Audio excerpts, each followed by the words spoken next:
السلام علیکم ورحمۃ اللہ وبرکاتہ.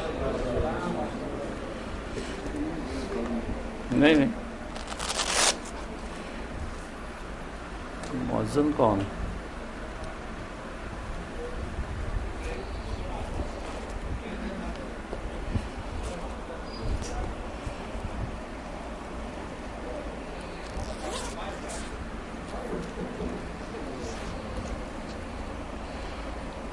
اللہ اکبر اللہ اکبر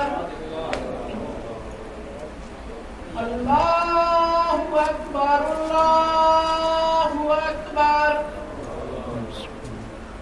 اشہد ان لا الہ الا اللہ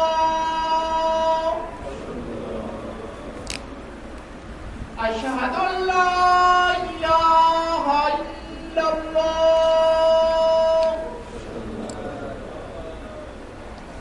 اشہد ان محمد رسول اللہ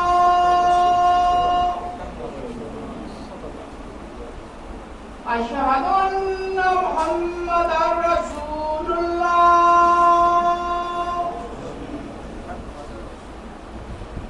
حی علی الصلاۃ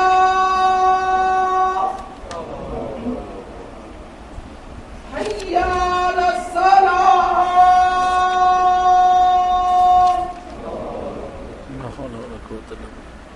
حی علی الفلاح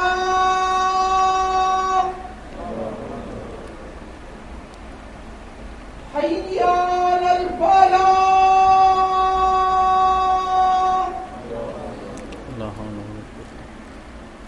اللہ اکبر اللہ اکبر لا الہ الا اللہ لا الہ الا اللہ.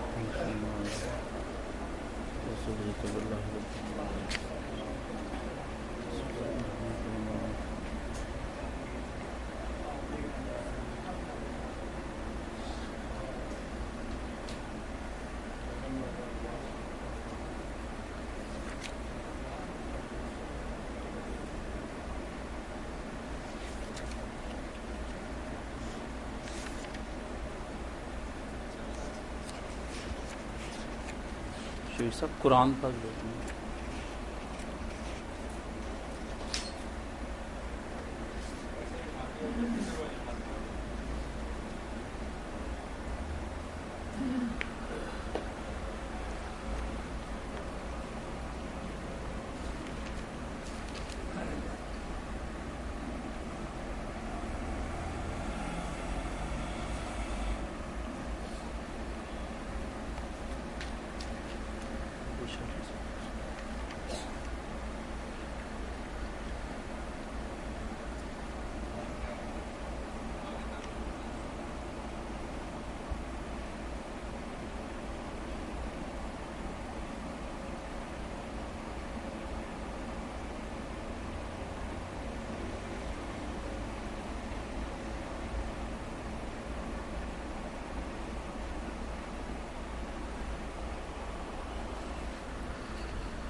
نحمدہ ونصلی علی رسولہ الکریم اما بعد فاعوذ باللہ من الشیطان الرجیم بسم اللہ الرحمن الرحیم ارأیت من اتخذ الہہ ہواہ افانت تکون علیہ وکیلا.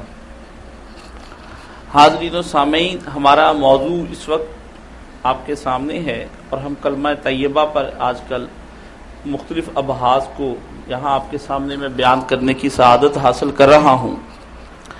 اس میں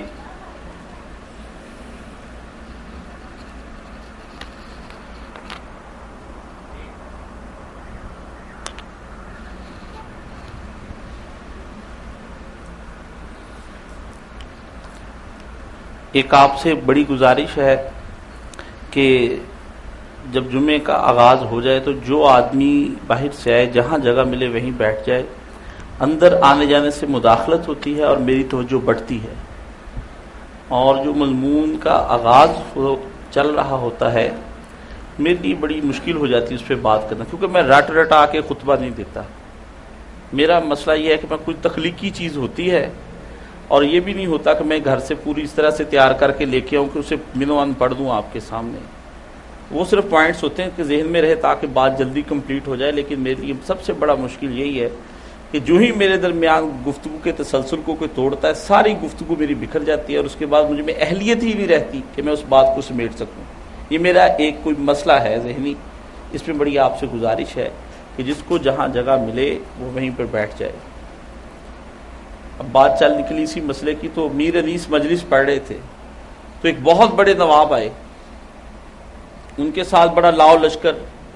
تو کوئی آ کے ادھر بیٹھ گیا, کوئی ادھر بیٹھ گیا, کوئی کرسی, کوئی سرحانہ, کوئی تکیہ لگانے لگا.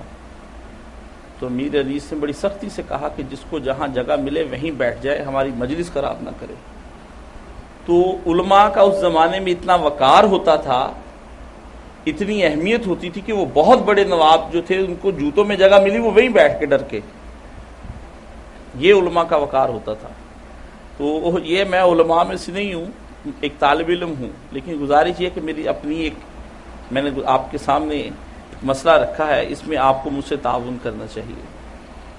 تو ہم بات کر رہے تھے کلمہ طیبہ کے بارے میں کہ کلمہ طیبہ جو ہے اس کا اصلی مفہوم کیا ہے, کس بنا پر نبی کریم صلی اللہ علیہ وآلہ وسلم نے تمام قرآن مجید کو چھوڑ کر کے اس کلمے کو ایک آدمی کو مسلمان بنانے کے لیے اس کلمے کو لوگوں کے سامنے رکھا کہ یہ عقیدہ پڑھو گے تو پھر تم مسلمان مانے جاؤ گے. قرآن کی کوئی آیت نہیں پیش کی نبی کریم صلی اللہ علیہ وسلم نے. سورہ قل ھو اللہ چھوڑی, سورہ الحمد شریف چھوڑی, فرقان چھوڑی اور بہت سی صورتیں چھوڑی ہیں, آیات چھوڑی, بڑی سے بڑی آیت الکرسی چھوڑی, آیہ کریمہ چھوڑی. مطلب یہ ہے کہ آخر اس کلمے میں کون سی ایسی بات ہے کہ جو نبی کریم صلی اللہ علیہ وآلہ وسلم نے اس کو سامنے رکھا کہ اگر مسلمان ہوگے تو اس بنا پر ہوگے تم کہ اگر اس کلمے پر ایمان رکھتے ہو, اگر نہیں رکھتے اس کلمے کو تو جو چاہے مرضی پڑھتے رہو, تم ابھی مسلمانی کی طرف تمہارا پہلا قدم نہیں بڑھا. اور وہ کون سی چیز تھی جس کی بنا پر تمام کا تمام عرب اور آج تمام کفار ہمارے سامنے آ کے کھڑے ہو گئے ہیں اور ہمیں نبی کریم صلی اللہ علیہ وسلم کے کبھی تو وہ خاکے بنا کر اڑاتے ہیں, کبھی استہزاء کرتے ہیں نبی کریم صلی اللہ علیہ وسلم کی ذات کا, کبھی قرآن کی مخالف میں آیات بناتے ہیں, کبھی یہ کرتے ہیں کہ اسلام پر اعتراضات کرتے ہیں, کبھی عقلی کبھی نقلی, اور کچھ نہیں بن پڑتا تو پھر آپ کے ملکوں پر وہ چڑھ دوڑتے ہیں اور تباہ و برباد کر دیتے ہیں آپ کے علاقوں کو. آپ چیختے رہ جاتے ہیں, امام کعبہ دعائیں مانگتے رہ جاتے ہیں, لیکن مسئلہ حل نہیں ہوتا. کیا وجہ ہے؟ آخر اس کلمے کے اندر کون سی ایسی چیز ہے جس کی بنا پر ساری کی ساری دنیا اس آدمی کی مخالفت پر آ جاتی ہے, اور کون سی ایسی چیز ہے جس کی بنا پر ایک مسلمان ساری کی ساری دنیا کے سامنے اکیلا ڈٹ جاتا ہے؟ اسے کیا اپنی جان کا کوئی خوف نہیں ہوتا یا اسے اپنے مال کا کسی قسم کا کوئی خوف نہیں ہوتا؟ کون سی ایسی چیز ہے؟ لیکن یہ مسئلہ یہ ہے کہ ہم سب جب یہ چیزیں دیکھتے ہیں تو ہمیں پھر اس وقت یہ صورتحال سامنے نظر آتی ہے کہ ہم نے پہلے شہادت پر بات کی, اس کے بعد لا پر بات کی کہ لا کیا چیز ہے, اور اس کے بعد آج ہم الہ پر بات کریں گے. پچھلا جمعہ آپ لا کا سن چکے ہیں کہ لا کس شے کا نام ہے. لا کون سی ایسی چیز ہے کہ جس کو لا کی بنا پر ہم انکار کی طرف کا سفر کرتے ہیں. میں نے پچھلی دفعہ موضوع لا اپنایا تھا. لا کا آخری جو ہے مفہوم وہ یہ ہے کہ لا تمام تر سمجھوتوں کے خلاف اعلان جنگ ہے. لا کسی مفاہمت کو نہیں مانتا ہے, لا کسی انسان کو نہیں مانتا ہے, لا کسی بھی خواہش کو نہیں مانتا ہے. لا ایک بغاوت ہے جو دبی ہوئی نہیں ہے, جو سہمی ہوئی نہیں ہے, جو ڈری ہوئی نہیں ہے, بلکہ لا ایک اعلان جنگ ہے کہ جو آدمی اپنے منہ سے یوں نکالتا ہے تو پوری دنیا اس کے سامنے آتی ہے اور مخالفت کا روپ دھار کر سامنے کھڑی ہو جاتی ہے. یہ موضوع ہم نے اپنانا کی کوشش کی. تو لا کا مفہوم آپ کے سامنے آ گیا. آج ہم موضوع بنائیں گے الہ کیا ہے. لفظ الہ کیا تھا, کہاں سے چلا, کس طرف آیا, آج اس کے معنی مفہوم کس طرف آ گئے ہیں, پہلے اس کے معنی مفہوم کیا ہوا کرتے تھے, دور رسالت میں اس معنی مفہوم کو کیسے لیا جاتا تھا, آج ہم کن محدود یا غیر محدود یا لا محدود معنوں میں کس طریقے سے اسے استعمال کرتے ہیں. یہ لفظ ہم آج الہ کے موضوع پر بات کریں گے. اس پر اگلی بات جو ہے وہ اس کے بعد اللہ کی آ جاتی ہے. اللہ کا موضوع بھی ہمارے لیے سب سے مشکل موضوع ہے.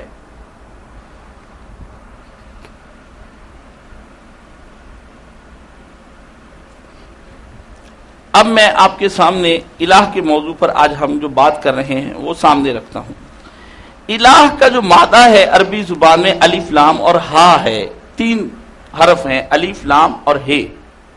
دیکھنے میں بڑے معمولی لفظ ہیں، لیکن واللہ ان تمام الفاظ کے اندر وہ چیز چھپی ہوئی ہے جس کے اوپر اس پوری کائنات کا مدار ہے. پوری کائنات اس کے گردا گرد گھومتی ہے، پوری انسانیت اس کے گردا گرد گھومتی ہے، تمام عالم اسلام اس کے گردا گرد گھومتا ہے، اور تمام عالم کفر بھی اسی کے گردا گرد گھومتا ہے. یہی نہیں کہ ایک مسلمان الہ کے گرد چلتا ہے، بلکہ کفر بھی اسی کے گرد گھومتا ہے. ہم بھی اسی کے گرد گھومتے ہیں. جیسے خانہ کعبہ وہ الہ کا ایک مظہر ہے، ہم سب اس کے گرد طواف کرتے ہیں، چکر لگاتے ہیں. اور آپ مجھے بتائیں ان چکروں سے آپ کو کیا فائدہ ہوتا ہے؟ لیکن آپ اس کے گرد چکر لگاتے ہیں. اسی طرح ایک کعبہ کفر کا کعبہ بھی ہے، اور وہ اس کے گردا گرد چکر لگاتا ہے. ہم اپنے کعبہ کے گردا گرد چکر لگاتے ہیں، وہ اپنے کعبہ کے گردا گرد چکر لگاتا ہے. اس کے کعبے کی نوعیت کیا ہے اور ہمارے کعبے کی نوعیت کیا ہے، یہ میں آپ کے سامنے بیان کروں گا. لفظ الہ اس کا عربی زبان میں اصل معنی تو ایک معنی ہے حیرانی. ایک معنی اس کا کیا ہے؟ حیرانی. الہ اذا تحیر، کہ آدمی حیران ہو گیا. وہ کہتا ہے کہ آلیہ، ایک آدمی کے بارے میں آلیہ، کیا اس کا مطلب؟ کہ وہ حیران ہو گیا. اس کے اندر حیرانی کے معنی بھی ہیں کہ حیران ہو جاتا ہے آدمی. ٹھیک ہے. اچھا، دوسرا معنی اس کا کیا ہے الہ کا؟ سکون. یہ آپ کو 5-6 معنی بتاؤں گا، پھر اس کے بعد ہمارا کلمہ پورا ہوگا. اگر آپ نے یہ 5-6 معنی آج یاد کر لیے تو زندگی بھر کے لیے یہ 5-6 معنی آپ کو ہر جگہ پر کام دیتے چلے جائیں گے، اور آپ عمر بھر مجھ سے یا کسی مفتی سے بے نیاز ہو جائیں گے. آپ کو کسی مفتی سے، کسی مولوی سے کوئی مسئلہ پوچھنے جانے کی ضرورت ہی نہیں پڑے گی، بلکہ آپ اپنے دل کے اندر الہ کے کسی ایک معنی کو ٹٹول کر دیکھیں گے، اسی وقت کا آپ کو پتہ چل جائے گا کہ یہ بات غلط ہے یا صحیح ہے، یہ گناہ ہے یا ثواب ہے، یہ نیکی ہے یا بدی ہے، یہ حق ہے یا باطل ہے، یہ مارکہ خیر ہے یا شر ہے، کون سی جگہ پر میں کھڑا ہوں. آپ کو اپنا مقام کا تعین کرنا آسان ہو جائے گا کہ میں اس وقت کس جگہ پر کھڑا ہوں، میرا رخ دائیں طرف ہے یا میرا رخ بائیں طرف ہے، مجھے یہ دیکھنا ہے. یہ الہ آج آپ کو بتائیں گے ہم. الہ کا ایک معنی ہے سکون. سکون آ جانا کسی چیز کا. تو وہ آدمی کہتا ہے الہت الی فلان. کیا مطلب اس کا ہے؟ کہ میں نے اس سے تعلق پیدا کر کے سکون حاصل کر لیا ہے. اس کا ایک معنی سکون کا ہے کہ وہ کہتا ہے الہت الی فلان، میں نے سکون حاصل کر لیا ہے تعلق پیدا کر کے کسی سے. یہ ایک اس کا ایک معنی. پہلا معنی حیران تھا، دوسرا معنی اس کا سکون کا آ گیا. اچھا، اب تیسرا معنی الہ کا ہے جائے پناہ. کسی ایسی جگہ میں چلے جانا جہاں آپ اپنے آپ کو محفوظ کر لیں. اس کا ایک معنی یہ بھی ہے. مثلا آلہ الرجل، کیا مطلب؟ کہ یا لہو اذا فازع من امر نازل به. آدمی کسی تکلیف کے نزول کے خوف سے کسی ایسی جگہ میں چھپ جائے کہ جہاں سے اسے وہ تکلیف نہ پہنچے. کسی آڑ میں چلا جائے، کسی چھت کے نیچے چلا جائے، کسی ایسی مقام پر کہ جہاں وہ اپنے کو سیف اینڈ ساؤنڈ فیل کرنا شروع کر دے. اس کو کہتے ہیں جائے پناہ. اس ایسی جگہ پر جا کر کھڑا ہو جائے. تیسرا معنی اس کا یہ ہے. چوتھا معنی یہ ہے کہ الہ کے اندر شوق اور رغبت ہوتی ہے کہ جس کے ساتھ انسان جس کو الہ مان لیتا ہے اس کی طرف وہ محبت سے بڑھتا ہے، اشتیاق سے بڑھتا ہے. اس کو عربی زبان میں کہتے ہیں آلہ الرجل الی الرجل. یعنی کیا؟ کہ ایک آدمی نے دوسرے آدمی کی طرف شدت شوق سے توجہ کی، وہ اس کی جانب بڑھا، اس نے اپنے تمام قواعد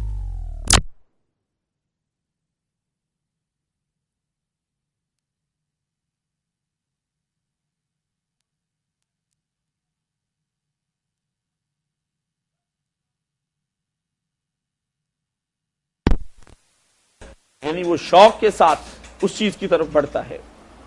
پھر الہ کا ایک مطلب اور بھی ہے، وہ مطلب یہ ہے کہ آدمی کسی چیز کے ساتھ چمٹ جائے، چمٹ جانا، اور چمٹنا ایسے نہیں کہ وہ کسی شے کے ساتھ خواہ مخواہ چمٹ جائے، نہ، بچھڑنے کے بعد چمٹ جائے۔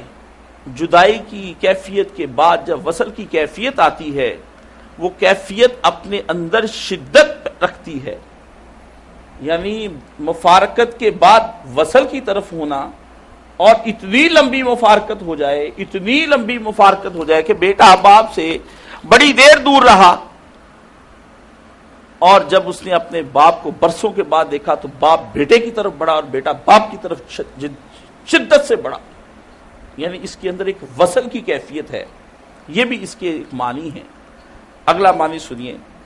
اچھا، ایک اور ہے، لاہ یلیہو لیہن ولاہن، مطلب کیا ہے؟ اذا احتجب، جب وہ چھپ جائے، چھپ جانا بھی اس کے ایک معنوں میں ہوتا ہے کہ کسی کی نگاہوں سے چھپ جانا، نظر سے اوجل ہو جانا، مستور ہو جانا کسی شے کا، یا پوشیدہ ہو جانا کسی کو کسی چیز سے، یہ بھی ایک معنی اس کے اندر آتا ہے۔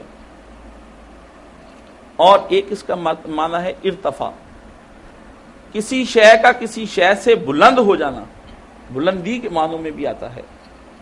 اور پھر اس کا ایک معنی جو میں آپ کے سامنے آخری کرنے لگا ہوں، الہن، الہتن، و الوہتن، و الہیتن، اس کا مطلب ہے اذا عبدا، کہ جب اس نے عبادت شروع کی، کسی کی عبادت کرنے لگ جانا۔ تو معنی اس کے میں نے آپ کو کیا بیان کیے ہیں کہ پہلا حیرانی کے معنوں میں آتا ہے، دوسرا سکون کے معنوں میں آتا ہے، تیسرا جائے پناہ کے معنوں میں آتا ہے، چوتھا شوق کے معنوں میں آتا ہے، اور پانچواں کیا ہے کہ آدمی کسی کی طرف شدت وصل کے ساتھ بڑھے، اور چھٹا ہے چھپ جانا، اور پھر یہ ہے ساتواں کہ وہ کسی شے کا کسی تمام چیز سے بلند و برتر ہو کر نظر آ جانا، اور آخری معنی اس کا میں نے بتایا ہے عبادت کا۔ تو معبود کا جو ہم ترجمہ کرتے ہیں کہ لا الہ، کوئی معبود نہیں ہے، تو الہ کا جو معبود معنی کرتے ہیں وہ سب سے آخر میں آتا ہے، پہلے نہیں آتا۔ یہ تو کوئی اس کی آخری اسٹیج ہے، کوئی تھوڑی کو لو درجے کی اسٹیج ہے، لیکن اس سے پہلے کئی اور مراتب جب تک وہ طے نہیں کر لیتا، اتنی دیر تک وہ الہ کے مفہوم کو نہیں سمجھ سکتا۔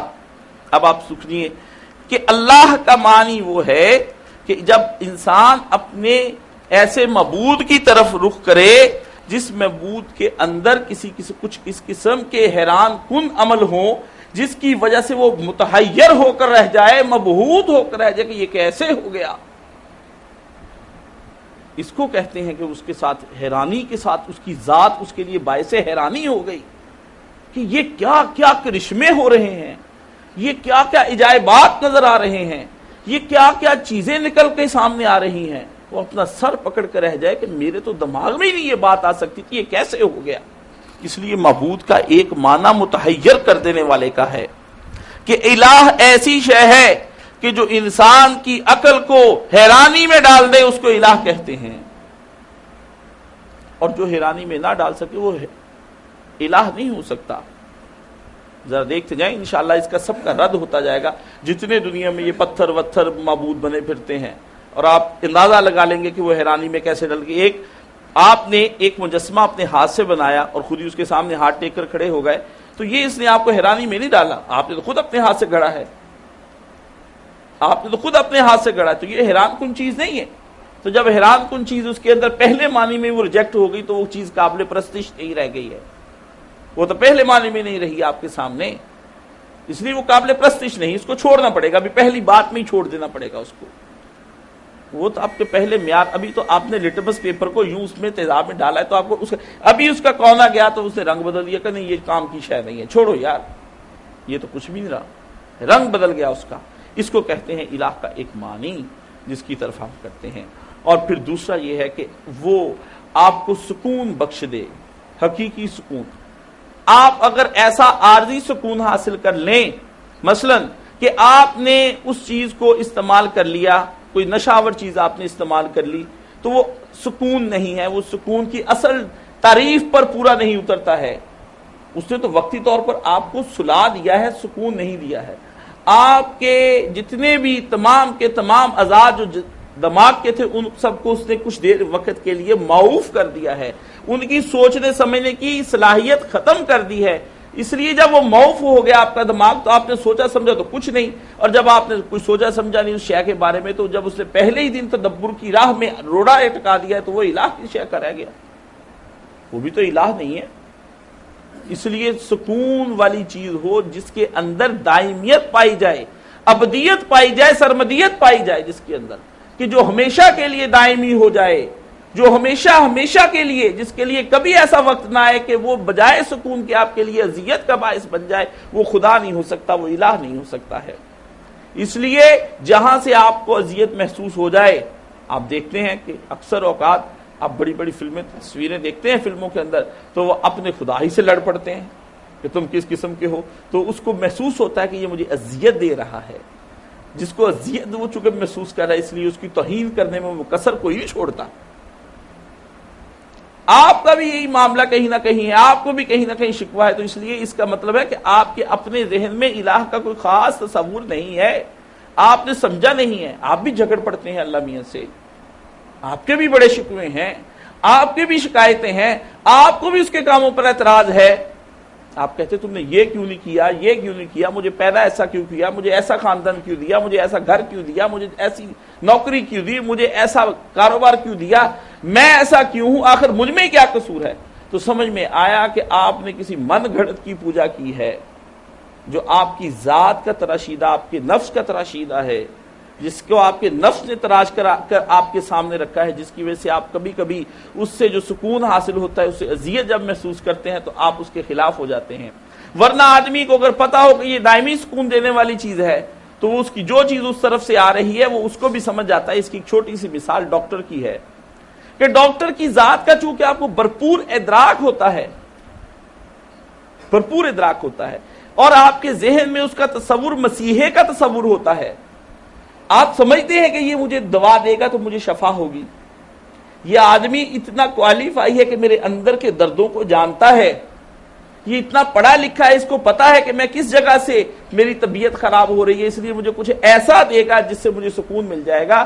اور اس سکون میں آپ کبھی کبھی یہ بھی کہتے ہیں کہ بھائی لاؤ یہاں انجیکشن لگا دو، آپ انجیکشن لگوا لیتے ہیں اور آپ بخوشی لگواتے ہیں۔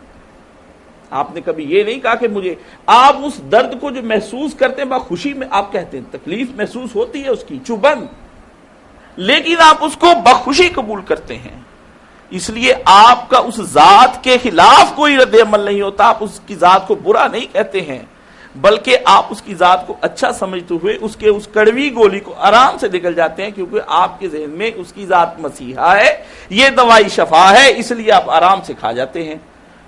لیکن چونکہ آپ کو خدا کی ذات کا مکمل ادراک نہیں ہوتا اس لیے آپ جھٹ سے پھٹ پڑتے ہیں کہ تم نے ہمارے ساتھ یہ کیا کیا ہے، کہاں ہم کو پیدا کر دیا ہے، کہاں ہم کو لا کھڑا کر گیا ہے، یہ کون سا مقام تعجب اور حیرت اور حسرت کا ہے کہ مجھے تم نے یہاں پر کھڑا کر دیا اور میں یہاں پر تنے تنہا کھڑا ہوں اور مجھ پر دشمنوں کے وار ہوتے چلے جا رہے ہیں اور میں برداشت کرنے کے قابل نہیں، تم خدا کیسے ہو مجھے بتاؤ۔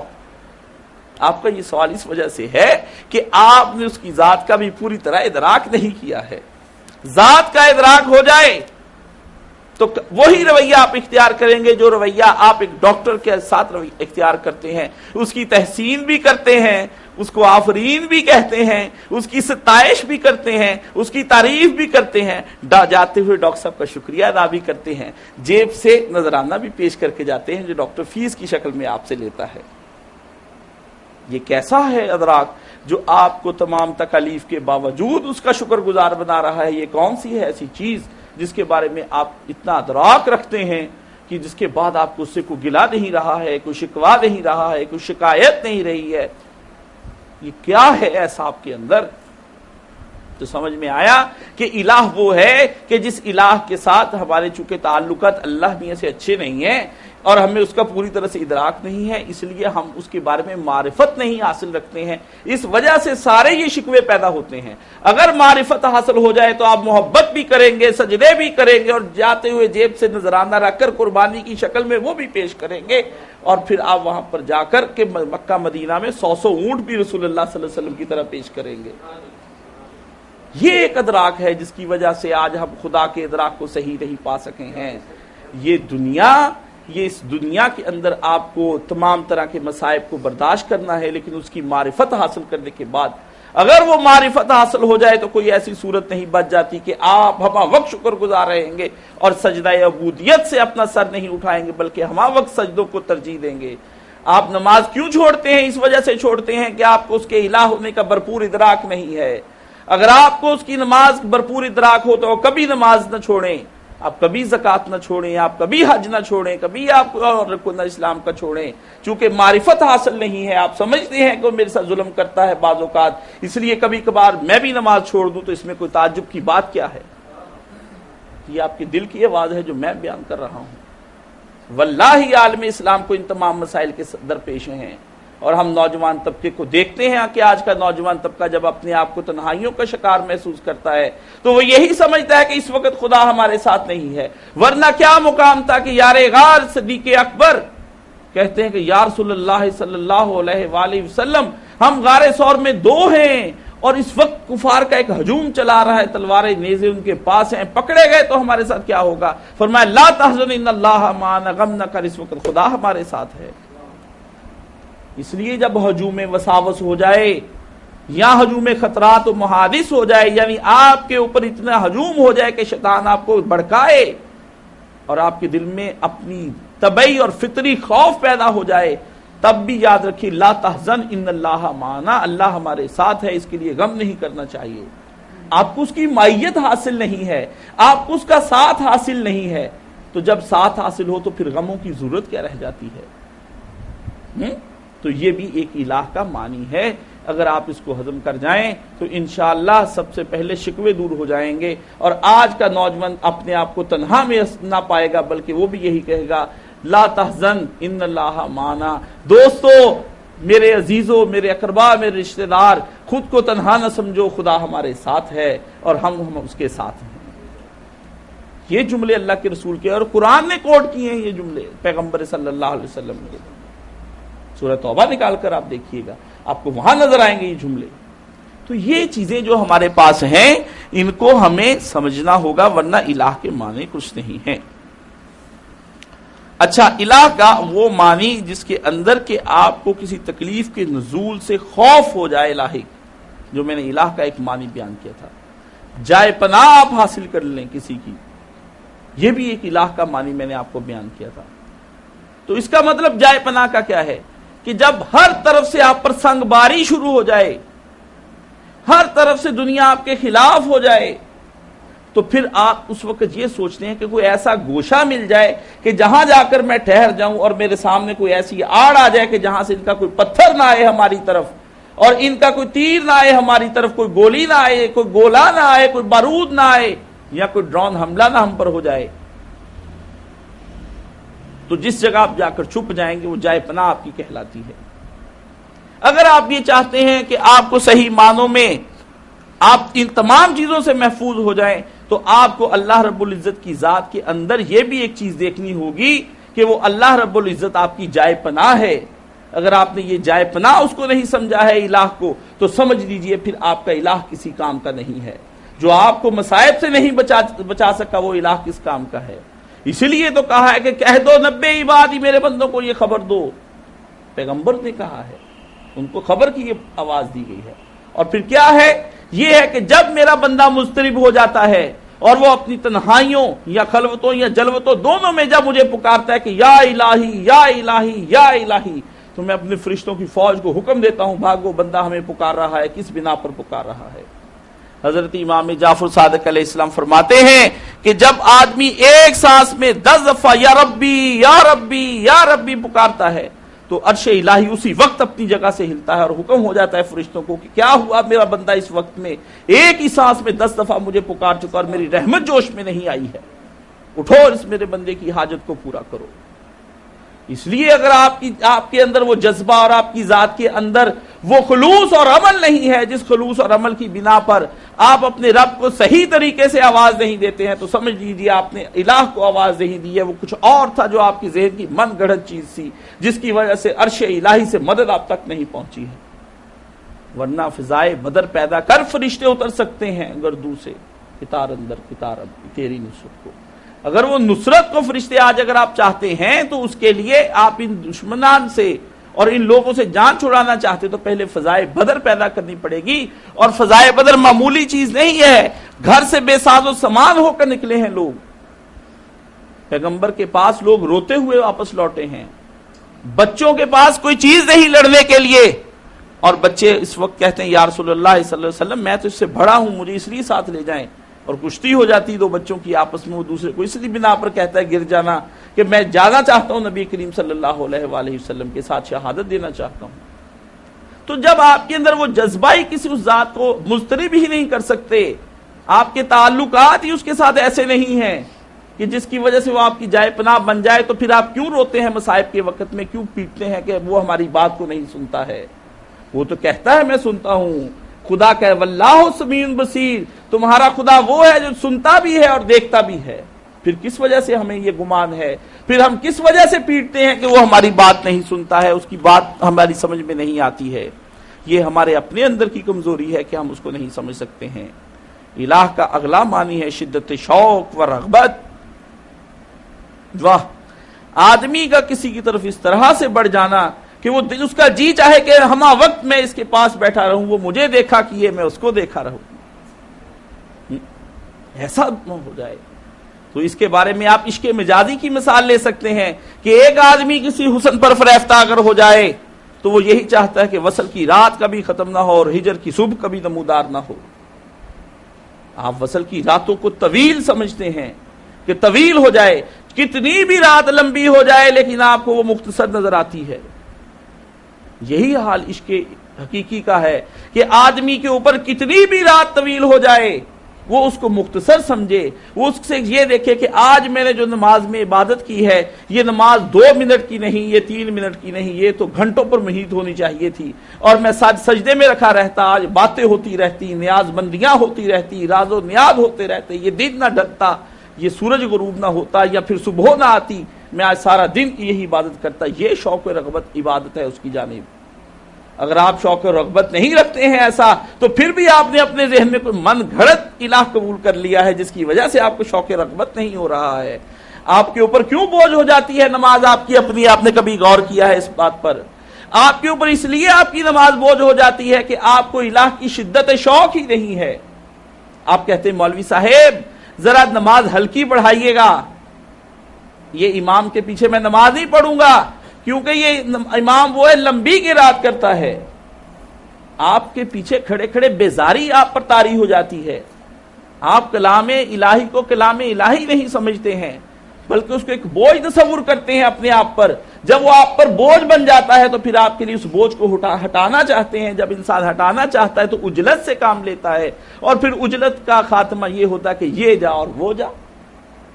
تو اجلت کا سبب نماز میں یہی ہے کہ آپ کو اس کے ساتھ شدت شوق نہیں ہے، شدت رغبت نہیں ہے. جیسے ایک آدمی شہد کی طرف رغبت کرتا ہے، نہ ملے تو وہ محسوس کرتا ہے کہ اس کا پیتا رہوں پیتا رہوں پیتا رہوں ختم نہ ہو.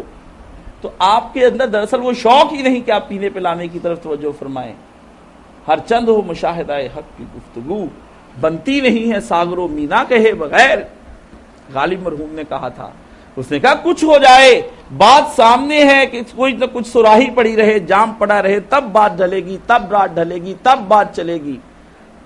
لیکن اگر آپ سراہی اور ساغر دونوں کو ہٹا دینا چاہتے ہیں تو سمجھ لیجیے آپ کے اندر شدت رغبت نہیں ہے، شدت شوق نہیں ہے. آپ شرابی نہیں ہیں. آپ نے وہ اصل شراب حقیقی شراب طہورا کا آپ کو ذوق نہیں رہا ہے، آپ اس کی طرف بڑھ نہیں رہے ہیں. شراب طہورا آپ کو کھینچ نہیں رہی ہے اپنی طرف.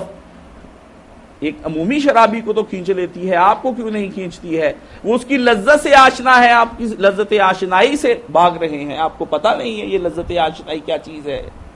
اس لیے اپنے اندر لذت آشنائی پیدا کیجئے تاکہ آپ کو پتہ چلے کہ میں نے اپنی نماز، اپنی زکوٰۃ، اپنی توحید، اپنی تمام ارکان اسلام کو کیسے حل کرنا ہے. اگر آپ یہ نہیں کریں گے تو یہ پھر آپ کے لیے آئندہ آنے والے تمام اوقات میں یہ چیزیں، یہ نمازیں بے لذت ہو جائیں گی، بے روح ہو جائیں گی. اور پھر اگلا مرحلہ آتا ہے کہ کسی شے کا کسی شے کی طرف یوں جانا کہ جیسے ہجر سے وہ وصل کی طرف جائے. ہجر اور وصل کی طرف کی کیفیت یہ ہے کہ ہجر کے بعد جو وصل آتا ہے، اگر آدمی کو اس کا بھرپور یقین ہو جائے اور محبت کا جذبہ صادق ہو تو آدمی اس میں ایک لمحہ توقف کیے بغیر فوری طور پر اس شے کی جانب بڑھ جاتا ہے، رکتا نہیں ہے۔ اسی لیے تو آپ اپنی مسجد میں دکان سے اٹھتے نہیں ہیں، آپ کو آواز آتی اللہ اکبر، آپ کام کرتے رہتے ہیں، آپ کے ہاتھ نہیں رکتے ہیں۔ اس کی وجہ کیا ہے؟ اس کی یہی تو ایک وجہ ہے کہ آپ اس کی جانب شدت وصل نہیں رکھتے ہیں۔ آپ کہتے ہیں کہ یہ کچھ معمولی چیز ہے، پہلے اس کو سر انجام دے لوں پھر اس کو سر انجام دے لوں گا، اسی لیے تو آپ ترجیح نہیں دیتے ہیں اللہ کو۔ جب ترجیح میں فرسٹ پرائرٹی نہیں اللہ ہوگی تو پھر باقی سب چیزیں کیا ہے، اللہ کی حیثیت ثانوی ہو جائے گی۔ اگر آپ ترجیح چاہتے ہیں، ترجیح بلا مرجح محال ہوتا ہے، یہ ایک جملہ ہے کہ ترجیح کیا ہوتا ہے؟ ترجیح ہوتا ہے کہ بہت سی چیزیں پڑی ہیں اور ان چیزوں میں کسی چیز کو آپ اہمیت دے کر آگے لے جاتے ہیں، اور جب تک اگر وہ سب چیزیں ایک سی ہیں تو پھر ترجیح نہیں رہتی ہے۔ مثلا اس صف میں سارے آدمی ایک سے بیٹھے ہیں تو کسی کو ہم ترجیح کسی نہ کسی بنا پر دیں گے تو وہ آگے آئے گا، اگر سب ایک سی ہیں تو پھر ہم اسے ایک ہی صف میں کھڑا کر دیں گے، اگر وہ چیز خاص ہوگی تو میں آگے لے آئیں گے۔ اگر اللہ میاں کا تصور یا اللہ رب العزت کا تصور ہمارے ہاں اس قسم کا ہو کہ ہم اسے کوئی ترجیح دیتے ہیں تو لازمی طور پر ہم اس اللہ کو آگے لے آئیں گے اور باقی چیزوں کو اس کے پیچھے کھڑا کر دیں گے، تو اس کا لازمی نتیجہ ہوگا کہ کام پیچھے سے پیچھے ہوتے چلے جائیں گے، اللہ رب العزت سامنے آ جائیں گے، اور جب اللہ سامنے آ جائے گا تو پہلی پرائرٹی آپ اس کو دیں گے، پہلی ترجیح آپ اس کو دیں گے۔ جب پہلی ترجیح اس کو دیں گے تو پہلے کام بھی اس کے کریں گے، پہلی عبادت بھی اس کی کریں گے، پہلے سر بھی اس کے سامنے جھکائیں گے۔ آپ اپنی دکان کے چکر میں، اپنی نوکری کے چکر میں، اپنے گھر کے ناچ گانے لہو لعب کے چکر میں اذان کو پیچھے نہیں ڈالیں گے، عبادت کو سامنے لے کر آئیں گے۔ تو سمجھ میں آیا کہ جو آپ شدت رغبت سے اللہ کی جانب نہیں بڑھتے ہیں تو اس کا مطلب یہ ہے کہ آپ کے اندر ابھی بھی الہ کا تصور مبہم اور غیر واضح ہے۔ اور الہ کا لاہ یلیہ لیہن ولاہن، یہ میں نے آپ کو بنایا کہ اذا احتجبا، کہ جب وہ شے چھپ جائے، محجوب ہو جائے، مستور ہو جائے۔ مسئلہ یہ ہے کہ اللہ تعالیٰ نے ہمارے اوپر جتنی چیزیں رکھی ہیں وہ یؤمنون بالغیب کی بنا پر رکھی ہیں کہ میری ذات کا ادراک تیری آنکھیں نہیں پا سکتی ہیں، لا تدرک الابصار وہو یدرک الابصار وہو لطیف الخبیر، تمہاری آنکھیں اس کو نہیں پاتی ہیں لیکن وہ تمہیں پاتا ہے۔ اور پھر ایسا نہیں ہے کہ وہ لطیف، اپنے بارے میں بتایا کہ اللہ بہت لطیف ہے، تم اس کو اپنی نگاہ اور بصارت کے احاطے میں نہیں لا سکتے ہو، تم اس کو نہیں دیکھ سکتے ہو، لیکن یہ مت جاننا لطیف کے بعد کہ اس کو علم نہیں، اس کے ساتھ خبیر کی صفت لگا دی کہ جانتا تمہارے بارے میں سارا کچھ ہے۔ اگر تم مجھے نہیں دیکھ سکتے ہو تو ہم تو تمہیں دیکھ سکتے ہیں۔ اسی لیے نبی کریم صلی اللہ علیہ وآلہ وسلم نے فرمایا کہ نماز کی ادائی یوں کر کہ وہ تو اسے دیکھ رہا ہے، اگر اس مقام تک تو نہیں پہنچا مشاہدے کی تو مراقبہ کر لے کہ گویا تو اس کو دیکھ، وہ تجھ کو دیکھ رہا ہے اگر تو نہیں دیکھ رہا ہے۔ تو لطیف خبیر کی یہ مثال یہاں پر آتی ہے اگر آپ اس کو محسوس کریں۔ اور پھر اللہ کا ایک معنی، الہ کا ایک معنی بلند ہو جانا، کہ آپ جتنا بھی سوچ لیں، جتنا بھی سوچ لیں، جتنا بھی سوچ لیں، جتنی بھی بڑائی سوچ لیں، ان تمام بڑائیوں سے وہ برتر برتر برتر برتر برتر برتر برتر برتر اوپر تک چلا جاتا ہے، اس کی کوئی لامحدود ہے۔ اسی لیے تو آپ کہتے ہیں اس کے بارے میں، جب آپ ثنا پڑھتے ہیں تو کیا کہتے ہیں نماز کے اندر؟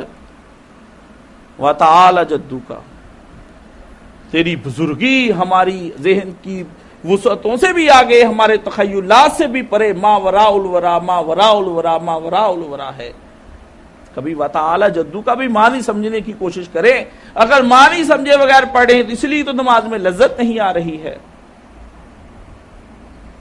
اور پھر ایک معنی اس کا یہ آ جاتا ہے کہ عبادت اور معبود کے معنوں میں آ جاتا ہے، کہ عبادت اور معبودیت کے معنوں میں آپ اسے دیکھتے ہیں کہ عبادت اور معبودیت اس کے اندر آ جاتی ہے۔ اس کا پھر آپ آخر میں جب یہ سب چیزیں پا لیتے ہیں تو اپنے آپ کو عبد بنا لیتے ہیں۔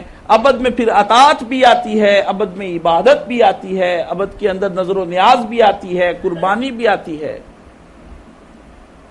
الہ کا موضوع اتنا طویل ہے کہ وقت ختم ہو گیا اور مجھے احساس نہ ہوا یہ اس وقت مجھے ابھی انہوں نے بتایا کہ وقت ختم ہو گیا ہے، ورنہ ابھی تو میں نے اس کے صرف لغوی معنوں پر بحث کی ہے، ابھی تو باقی چیزیں باقی تھیں جس پر ہم بات کریں گے۔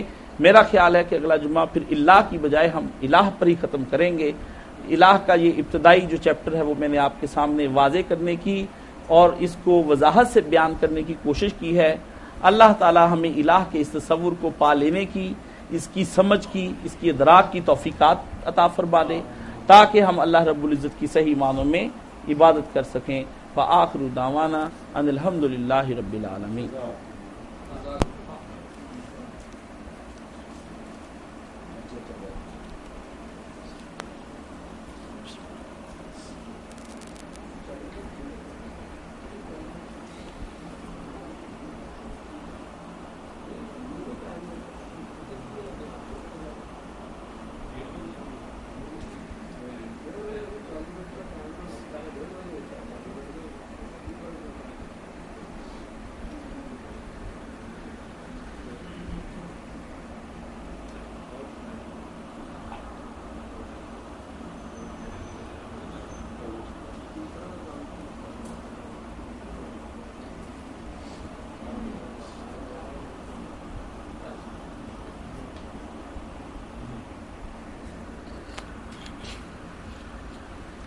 الحمدللہ والصلاۃ والسلام علی رسولہ الکریم۔ عزیزان محترم، ایک اعلان ہے جو مولانا کی زندگی میں بھی ہوتا رہا۔ تحریک اسلامی کا اجتماع پرسوں بروز اتوار اسی مسجد میں 9:30 بجے شروع ہوگا۔ احباب سے شرکت کی اپیل ہے۔ امید واسق ہے کہ اس جگہ پہلے اجتماع میں ساتھی مایوس نہیں کریں گے۔ مولانا اس کو دیتے تھے، میری بھی کوشش ہوگی میں یہیں پر آؤں۔ 13 تاریخ کو تحریک اسلامی کا اجتماع یہیں پر ہوگا، جیسے کہ ہمارے حسب دستور جامعہ کریمیہ محمدیہ میں وہاں پر ہوا کرتا تھا، تو انشاءاللہ العزیز یہاں پر بھی ہوگا۔ دوسرا اعلان یہ ہے کہ چاہت تو یہی تھا کہ ہم اگر تعطل کیے بغیر خطبات دیتے رہتے تو شاید یہ ابھی ہمارے آخر 2-4 خطبے سے آگے ہوتے کلمہ کی طرف، لیکن موضوع چھڑ گیا، اس وقت احساس بھی نہیں تھا، اور ہم نے اس میں یہ دیکھا ہے کہ قربانی کے بارے میں آپ کو وضاحت کر دوں مختصراً۔ قربانی کے لیے نبی کریم صلی اللہ علیہ وسلم نے 4 شرائط لگائی ہیں جانور کے بارے میں، اور اسی طرح نبی کریم صلی اللہ علیہ وسلم نے اپنی 4 انگلیاں اٹھائیں، صحابی نے بھی اٹھائیں، اور کہا کہ میری انگلیاں نبی صلی اللہ علیہ وسلم کی انگلیوں سے ذرا نیچے مرتبے کی ہیں، بلند کی نہیں۔ ایک تو یہ ہے کہ اس کا کانا اور نبینا ہونا نہ ہو، اس کے اندر نہ پایا جائے، یہ ہے۔ دوسرا لنگڑا نہ ہو کہ لنگڑا پن سب کے سامنے ظاہر ہو جائے۔ تیسرا اس کے بارے میں یہ فرمایا گیا ہے کہ وہ لاغر اس قسم کا نہ ہو، کمزور دبلا پتلا، کہ اس کی ہڈیوں کا گودا بھی نہ سمجھ میں آئے کہ اس کے اندر ہے۔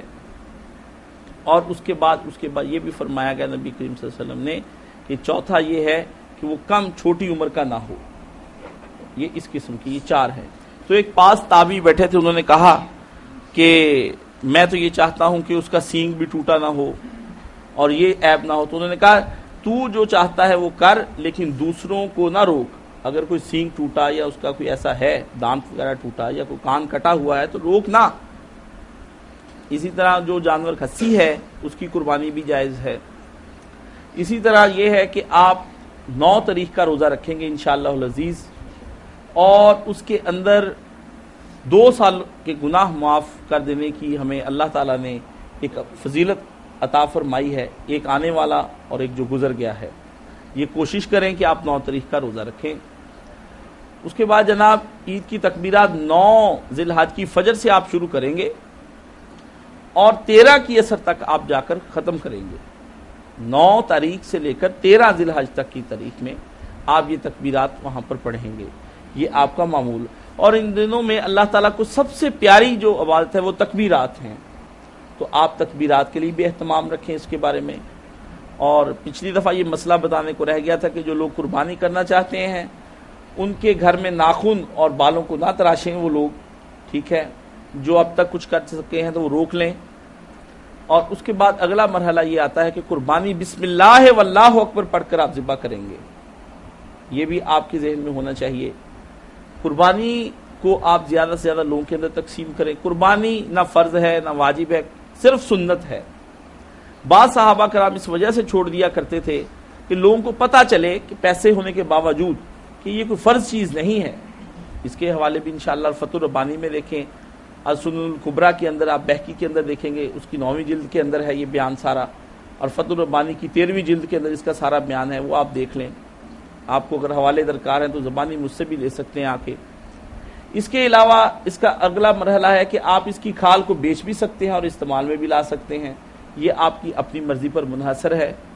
ٹھیک ہے, علماء نے اس میں کراہت محسوس کی ہے کہ آپ کسائی کو اجرت کے طور پر دیں, یہ اچھا نہیں محسوس کیا گیا.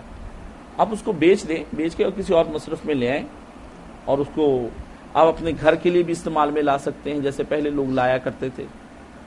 اس سے اگلا مرحلہ یہ ہے کہ ہم الدین الخالص کے لیے یہاں کوشاں ہیں, اور انشاءاللہ العزیز اس کے لیے ہم آگے سے آگے بڑھنے کی کوشش کر رہے ہیں. مشاورت چلتی رہتی ہے.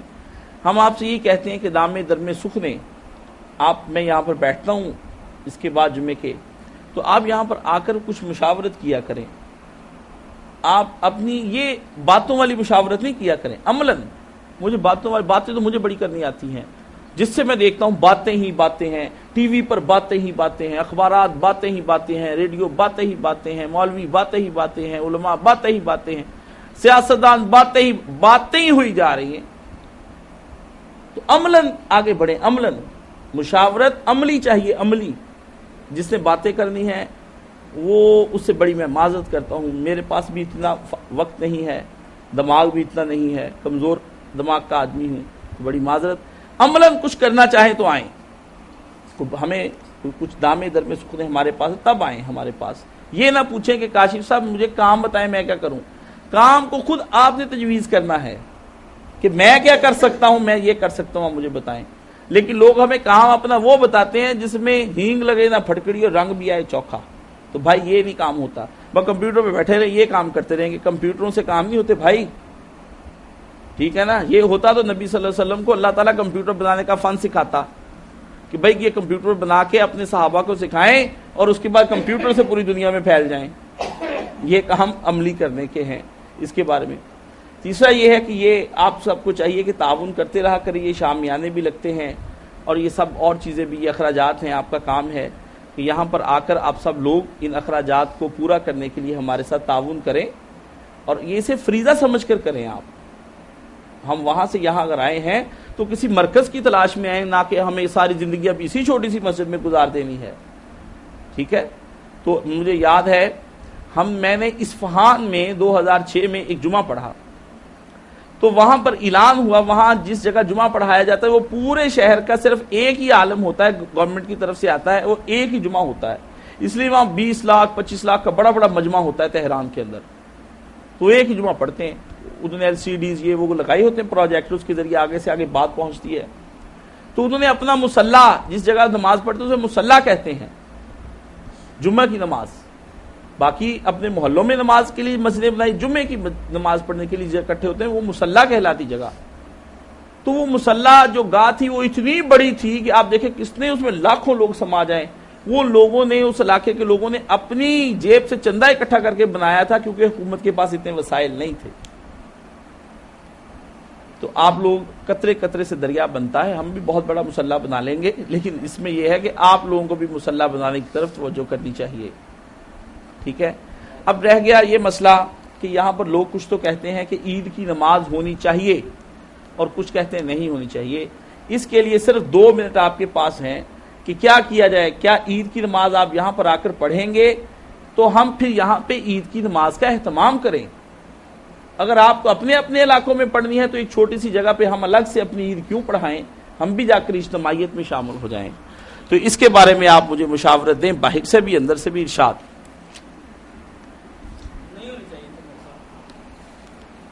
جی جناب, آواز ایک تو آئی ہے کہ ہونی چاہیے. ہاتھ کھڑے کریں جو لوگ یہاں عید کی نماز پڑھنے کے لیے آئیں گے. ہاں, تاکہ میں ان لوگوں کے مطابق فیصلہ کر سکوں کہ مجھے یہ پتا چلے کہ باہر کے عید کی نماز یہاں پڑھ سکتے ہیں یا نہیں. چھوٹا سا ایک ہم اپنا الگ سے گروہ بنا کر عید کی نماز کیوں پڑھیں. گروہ کی تو اس میں بات نہیں ہے، بات یہ ہے کہ جب ہم جمعہ یہاں پہ ادا کرتے ہیں تو عید کی نماز بھی یہاں پہ ادا کریں گے۔ اچھا جی، یہ فرمائیے عید کی نماز جو ہے کتنے بجے ہونی چاہیے؟ کوئی ٹائم بتائیں۔ 7 بجے۔ لیجئے جناب، انشاءاللہ العزیز عید کی نماز یہاں پر 7 بجے ادا کی جائے گی۔